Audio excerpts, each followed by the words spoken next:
Kemudian yang kedua, persediaan mengantisipasi, ya, yaitu menghadapi permintaan yang dapat diramalkan dan untuk menjaga kemungkinan sukarnya memperoleh bahan baku sehingga tidak mengakibatkan terhentinya produksi. Mengantisipasi. Jadi sebelum terjadi sudah harus dicari solusi atau diatasi. Ya. Contohnya, ya, mengantisipasi bisa saja dalam suatu keadaan, ya, kita memproduksinya sedikit. Nah, tidak tahunya, ya, permintaan sangat tinggi. Mungkin bisa juga, ya, melebihi dari kapasitas produksi. Nah, inilah perlu diantisipasi. Supaya tidak terhenti produksi, maka persediaan harus masuk kepada konsep antisipasi. Kemudian,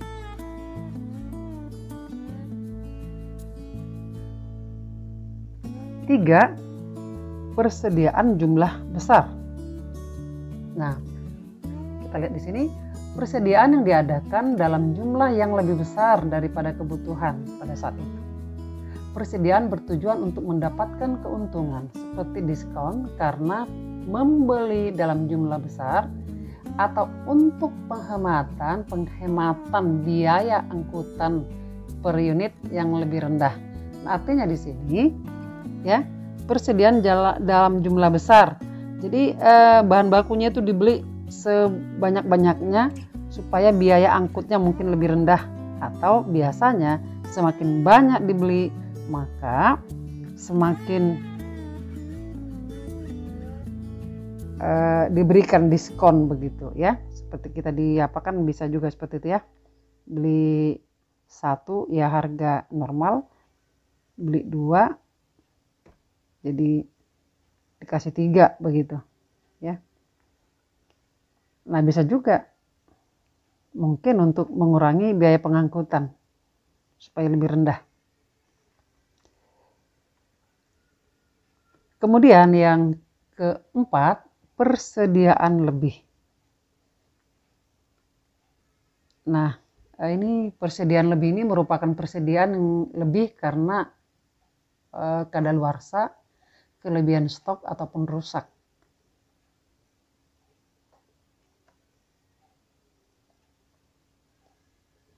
Bisa juga persediaannya lebih karena sudah tidak terpakai sehingga persediaan jadi kadaluarsa, atau mungkin juga persediaannya rusak, bahan bakunya sudah rusak, tidak bisa lagi dipakai.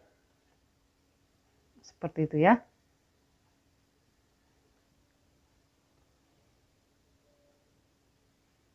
Nah, sekarang lanjut lagi kita keempat, yaitu sumber daya peralatan dan mesin. Ya, apa itu sumber daya peralatan dan mesin?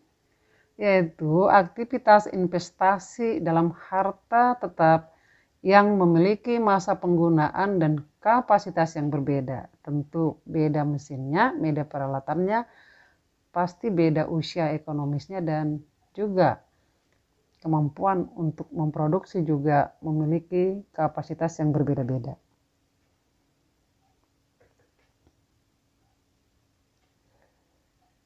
Nah, kalau kita lihat di sini, ya, dalam penjelasan berikutnya adalah pemeliharaan mesin. 1. Tujuan pemeliharaan. Nah, untuk apa mesin? Kenapa harus dipelihara? Perlu tidak? Sangat perlu. Ya. Apa tujuannya? Di sini kita lihat memperpanjang umur penggunaan. Kemudian B, menjamin produksi maksimal dan laba yang diharapkan. C, menjamin kesiapan operasional dari seluruh peralatan yang diperlukan dalam keadaan darurat. D, menjamin keselamatan pengguna. Kemudian, kedua, selanjutnya bentuk pemeliharaan. Nah, bentuk pemeliharaan ini kita lihat ya, ada 6 ya. Bagian A, preventif. Perawatan bertujuan untuk mencegah terjadinya kerusakan. Ya. Jadi sebelum terjadi sudah harus dirawat. Kemudian yang bagian B, pemeliharaan korektif. Ini perawatan dilakukan untuk memperbaiki peralatan sehingga mencapai standar sesuai dengan yang dibutuhkan. Ini bisa saja mungkin dimodifikasi, ya. Seperti motor kan banyak itu yang dimodifikasi, dibuat di belakang keranjang-keranjang apa begitu ya, tempat inilah ya, kebutuhan yang memakainya begitu ya. Tapi sering kita lihat seperti itu. Jadi ini juga mesin bisa dipelihara secara korektif. Nah, arti daripada korektif itu bisa melakukan modifikasi sesuai dengan kebutuhan. Nah, kemudian yang C, pemeliharaan berjalan. Artinya di sini ya, ketika mesin atau alat masih dalam keadaan bekerja atau beraktivitas, diharuskan melakukan perawatan. Jadi sambil beraktivitas mesinnya ya, sambil dirawat atau katakanlah diawasi sedemikian baiknya, tetap ada pengawasan. Kemudian pemeliharaan setelah terjadi kerusakan. Ya, selanjutnya di bagian D, pemeliharaan setelah terjadi kerusakan. Ini kalimatnya saja sudah pemeliharaan setelah terjadi kerusakan. Berarti bisa ya kita jelaskan perawatan ini dilakukan setelah terjadi kerusakan. Ya, umumnya kalau sudah rusak berarti butuh spare part atau suku cadang. Nah, kemudian yang bagian selanjutnya yaitu bagian E, pemeliharaan darurat. Pekerjaan atau perbaikan harus segera dilakukan karena terjadi kerusakan yang tidak terduga pada alat atau mesin. Jadi keadaan darurat harus dilakukan perbaikan. Namanya juga sudah darurat, ya.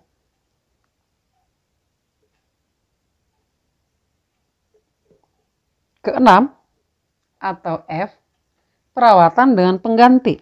Nah, ini perawatan dengan pengganti atau penggantian, ya. Perawatan dilakukan dengan cara mengganti peralatan dan bisa juga tanpa dilakukan perawatan. Nah, jadi artinya di sini, ya, kalau mesin itu dirawat, mungkin lebih banyak biaya. Jadi lebih bagus dipakai, kemudian seandainya pun terjadi kerusakan, tidak dapat diperbaiki lagi, lebih bagus dibeli yang baru. Nah, kira-kira itu artinya.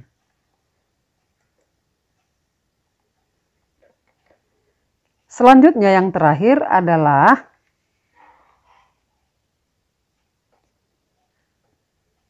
pemasaran. Nah, seperti tadi saya katakan bahwa pemasaran itu adalah jantung perusahaan atau pemasaran itu adalah tulang punggung dari suatu usaha. Maka metode pemasarannya tentu harus menentukan segmen dan target konsumen atau target konsumen. Ada 3 cara pandang untuk menentukan strategi, segmentasi, dan target konsumen. Kalau kita lihat di sini, ya, pertama yang perlu dilakukan adalah penentuan segmen dan target konsumen. A, pemasaran massal. Ini pemasaran massal ini juga disebut strategi agresi pasar, ya. Dalam strategi pemasarannya di sini bahwa pemasar itu atau perusahaan itu beranggapan Pada dasarnya, semua konsumen membutuhkan dan menginginkan produk yang serupa. Jadi perlu diproduksi secara massal, sebanyak-banyaknya.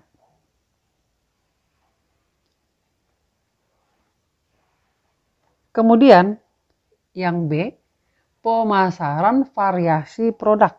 Namanya juga sudah variasi, berarti bermacam-macam produk dipasarkan atau diciptakan dengan anggapan bahwa konsumen itu berbeda-beda kebutuhan dan keinginannya, ya. Nah, dalam strategi pemasaran variasi produk, tentu memasarkan produk yang berbeda-beda juga, ya. Memiliki karakteristik yang berbeda-beda, mungkin dari segi kualitas, ya, ukuran, warna, rasa, dan sebagainya. Jadi di sini dianggap, ya, bahwa pelanggan atau konsumen itu memiliki keinginan yang sangat bervariasi, sehingga perlu ditawarkan berbagai macam produk yang bervariasi juga, agar semua apa yang diinginkan oleh konsumen bisa diatasi. Nah, kemudian yang C, pemasaran tertarget. Nah, namanya juga sudah target. Berarti ditentukan, ya, dipilih dan ditentukan, ditargetkan begitu. Nah, awalnya pemasaran di sini, ya, melakukan segmentasi pasar, kemudian memilih salah satu yang mana dianggap yang paling potensial. Perusahaan akan mengembangkan produk dan melakukan pemasaran khusus untuk segmen pasar yang telah dipilih. Jadi mana yang lebih berpotensi, maka itulah yang ditargetkan.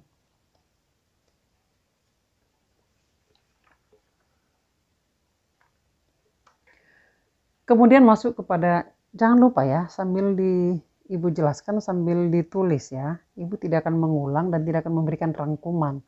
Cukup kamu sendiri saja yang merangkumnya.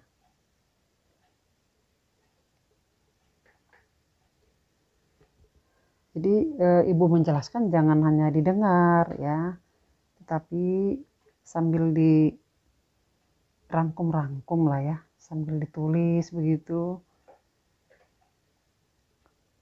Kedua, metode penjualan.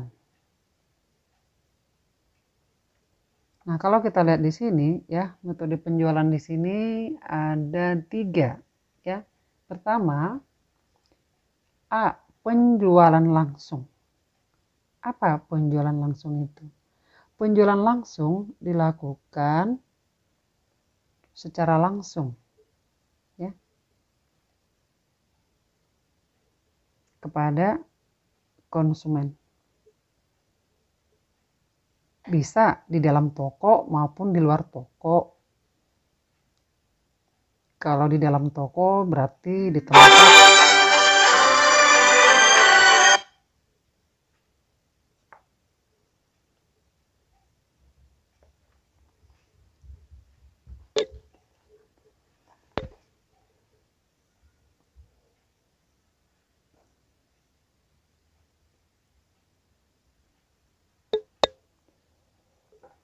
kedua ya, atau bagian B,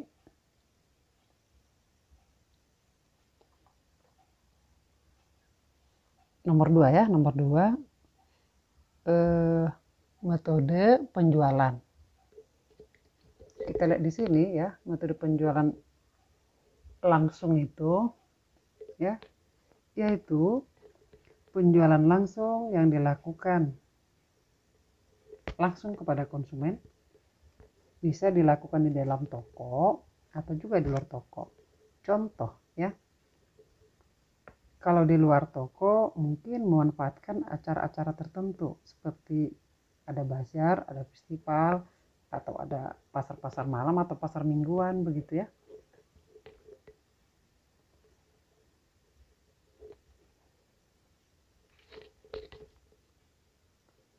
Kemudian B, penjualan tidak langsung. Penjualan tidak langsung dilakukan dengan berbagai bentuk. Misalnya, bisa melalui surat, telepon, ataupun melalui jaringan internet. Nah, apalagi untuk sekarang ini banyak ya dilakukan penjualan secara tidak langsung. Cara yang dapat dilakukan untuk menjual barang melalui internet ya seperti website, electronic marketplace, dan media sosial lainnya. Kemudian yang bagian C, kerjasama penjualan.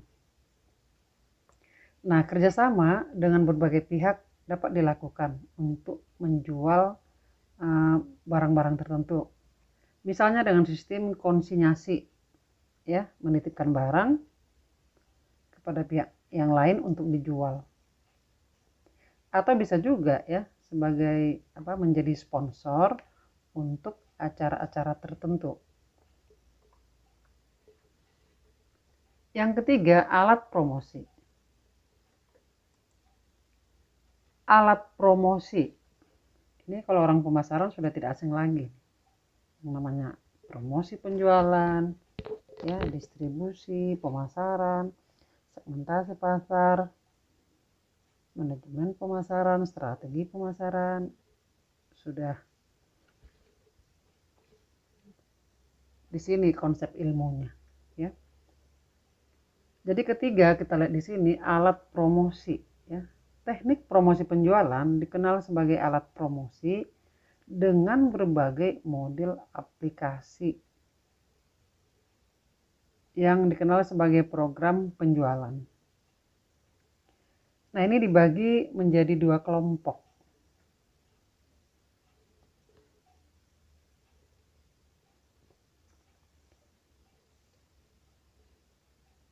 Ada yang disebut dengan promosi penjualan konsumen, dan yang kedua ya promosi penjualan distributor atau dealer. Nah, kalau kita lihat di sini ya ada alat promosi bagian A, pemberian sampel. Umumnya diterapkan pada produk atau produk-produk baru, ya. Produk sampel dapat diberikan kepada konsumen sekalipun mereka tidak berniat untuk membeli. Tujuannya untuk apa? Tujuannya untuk menciptakan pelanggan baru.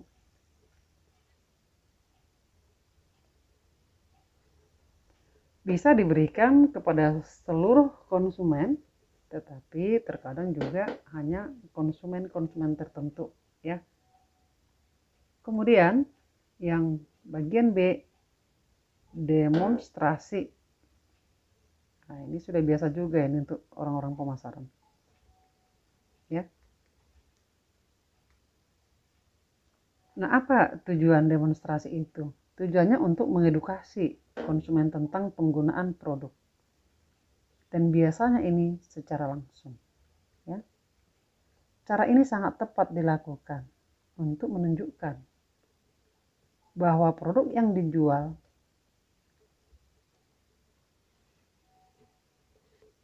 adalah solusi atas permasalahan konsumen. Bisa saja beli produk tapi tidak bisa pakai. Nah, sehingga perlu didemonstrasikan.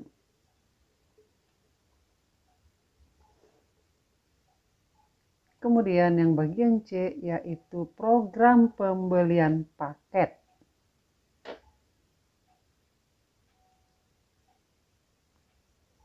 Nah, ini merupakan promo yang menjual produk dalam satu paket pembelian dengan harga khusus. Dijual dalam bentuk paket, misalnya bisa juga paket keluarga, ya, berbagai macam, seperti skincare juga kita lihat banyak yang begitu ya, bentuk paket, Ya, dari mulai sabun sampai kepada pelembab, sampai kepada night cream, day cream. Nah, itu sudah tersedia dalam bentuk satu paket dan biasanya harganya lebih murah. Nah, dengan metode ini biasanya konsumen juga lebih tertarik.